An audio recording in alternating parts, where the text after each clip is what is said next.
মাশাআল্লাহ। আমাদের এই সময়টা কোরআনে কারিমে বলেছেন বাল তুসিরুনাল হায়াতাদ দুনিয়া, দুনিয়া ক্ষণস্থায়ী, তুচ্ছ, অল্প। ওয়াল আখিরাতু খায়রুন ওয়া আবকা, আখিরাত হলো চিরস্থায়ী, শ্রেষ্ঠ। যেরকম সুবহানাল্লাহ।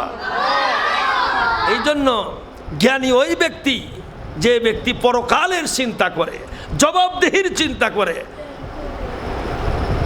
ওই ব্যক্তি হলো জ্ঞানী। যে মৃত্যুকে 20 বার স্মরণ করে ওই ব্যক্তি জ্ঞানী।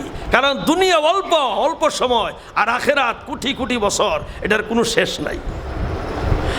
জালালউদ্দিন রুমি রহমতুল্লাহ আলাইহি বলেন, পরকাল সম্পর্কে আমার একটা ধারণা আছে, আমার একটা জ্ঞান আছে, সেটা হলো তামাম পৃথিবী ভর্তি যদি তাকে সরিষা দিয়া উঁচা আকাশ পর্যন্ত, কোন পর্যন্ত?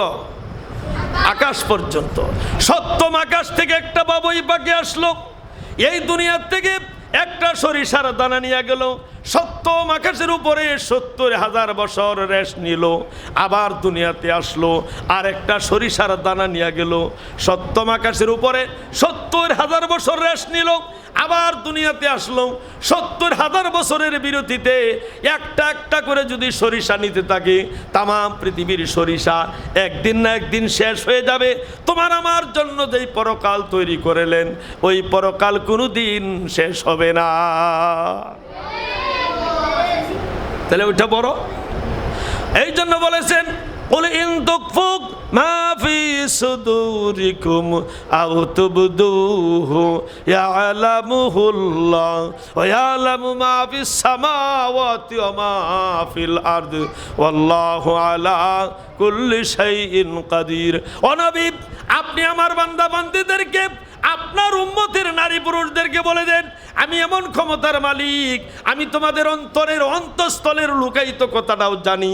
আস্তে বলো, জোরে বলো, আকাশে বলো, জমিনে বলো, মহাসমুদ্রের অতল তলদেশে একটা প্রাণী যদি পেটের বেদনা কিন্তু ক্ষুধার যন্ত্রণা চিৎকার মারে, পৃথিবীর কেউ জানে না। আর সে আজিমের মালিক রব্বুল আলামিন সব দেখেন এবং শুনেন, ঠিক কিনা? সর্বযুগের, সর্ববিষয়ের সর্বশক্তিমান রব্বুল আলামিন, তিনি মুহূর্তে বাদশা, মুহূর্তে ফকির বানাইতে পারেন। বাদশাকে কেমনে ফকির বানান? এক এক শতাব্দীর পরে পরে এইরকম ঘটনা ঘটান যাতে মানুষের অন্তরে মুখস্থ থাকে। তিনি মুহূর্তে বাদশারে ফকির বানাইতে পারেন, মুহূর্তে ফকিরকে বাদশা বানাইতে পারেন, ঠিক কিনা আমার বাবারা? এই জন্য 9 নম্বর সিবারাত বলেছেন ওয়াইযা কুরিআল কুরআন ফাসতামিউ লাহু ওয়া আনসিতু লাআল্লাকুম তুরহামুন।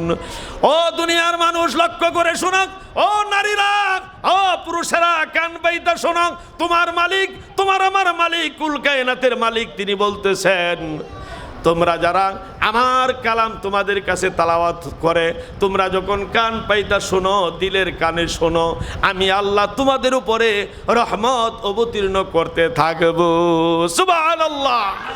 যেখানেই কোরআনের আলোচনা হয়, কান পাইতা শোনো, মাইক যেখানে আছে, মাইকের আওয়াজ যতটুক দূরে যাইতেছে, তুমি কান পাইতা শোনো। আল্লাহর কালাম, আল্লাহ যেমন মহান, কালাম তেমন মহান। এই কালাম যখন শুনতে থাকবা, তোমার উপরে আল্লাহর রহমত বর্ষিত হতে থাকবে, তোমার গুনাহগুলি দূর হইতে থাকবে। আল্লাহু আকবার। কলসির মধ্যে যদি পানি থাকে ভর্তি, ময়লা পানি, আর যদি ভালো পানি ঢালা হয়, আস্তে আস্তে কি হয়? ময়লা পানিটা কি হয়? পরিষ্কার হয় না? ভালো পানি ঢুকলে ময়লা পানি পরিষ্কার হয়। যখন আপনি কোরআনের কথা শুনতে থাকবেন, আপনার অন্তরের ভিতরে যে ময়লা ছিল, ত্রুটি ছিল, গুনাহ ছিল, পাপ ছিল, অন্যায় ছিল, জুলুম ছিল, এইগুলি আস্তে আস্তে দূর হয়ে যায়। কোন সুবহানাল্লাহ।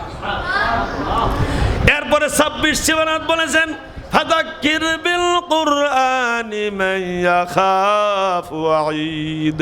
ও আমার হাবিব, ও আমার বন্ধু, আমার বান্দা বান্দীদেরকে আপনি কোরআন তেলাওয়াত করে করে বুঝাইতে থাকেন। সুবহানাল্লাহ।